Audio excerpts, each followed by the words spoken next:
So what I have here is a mass hanging from a string which goes over a pulley and is tied to a cart, and the cart is on a nice smooth surface.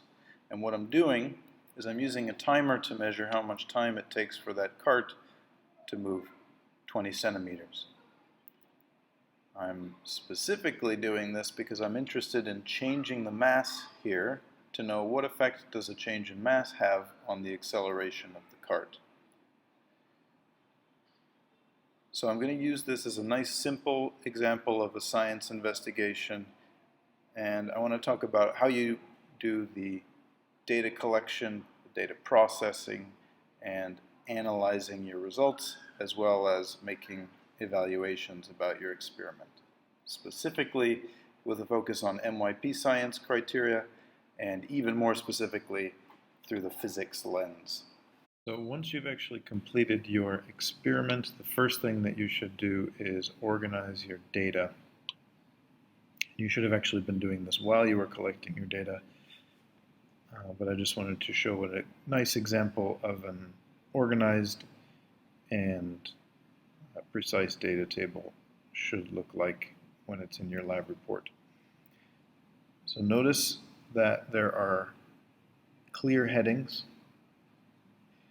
Notice that in each heading it includes the units of measurement. So that means you don't have to write the units in each little rectangle of the table. You just write the units at the top of the heading so that we know all of those numbers below the orange heading are measured in grams. And the plus or minus is the uncertainty. So that means we know it's within 1 gram of the number that we have written there. And then for time, you can see in the blue heading it says the time for the cart to travel 20 centimeters is plus or minus 0.01 seconds. So that means all of those numbers are in seconds, and the uncertainty of the stopwatch we were using was 0.01 seconds, because that's as far as the decimal places go on that stopwatch. And notice that this is all data that has just been collected. There have been no calculations on the data yet. These are just direct readings from the stopwatch. That's what we mean by raw data. Also, part of your data collection should be qualitative observations. So what we had previously were quantitative, they were numbers. But we should also make qualitative observations. You'll see later in future videos why this is important, because it really helps us think critically about what went well in our experiment and maybe what didn't go well. Maybe we can use qualitative observations to find some sources of error in our method. So you can take a minute to read these observations. I'm not going to read them out loud.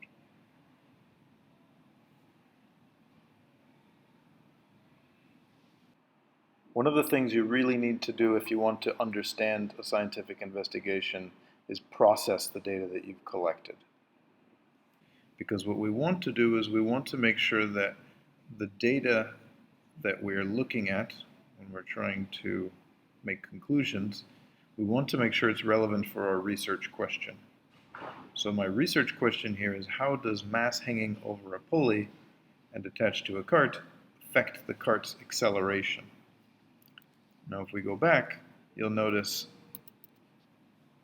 all of these raw data that we collected are measurements of time. They are not measuring acceleration. If we want to answer a question about acceleration, that means we need to do some data processing.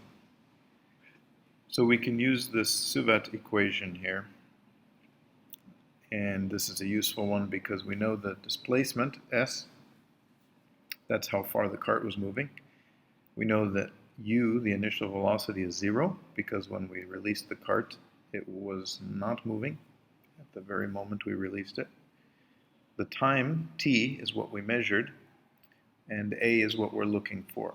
So we know 3 of the quantities here, and we're trying to find it, the 4th one, which is a. So the calculations we do, we just plug in the numbers that we know. This is for the very first data point that I collected. Do a little bit of algebra and simplifying. and then solve this so that we know for that data point the acceleration was 0.18 meters per second squared.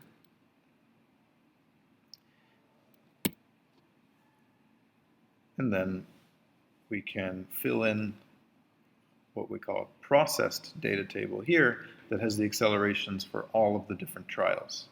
Now, you should show a sample calculation for one trial. You should not show this calculation over and over again because it's the same calculation.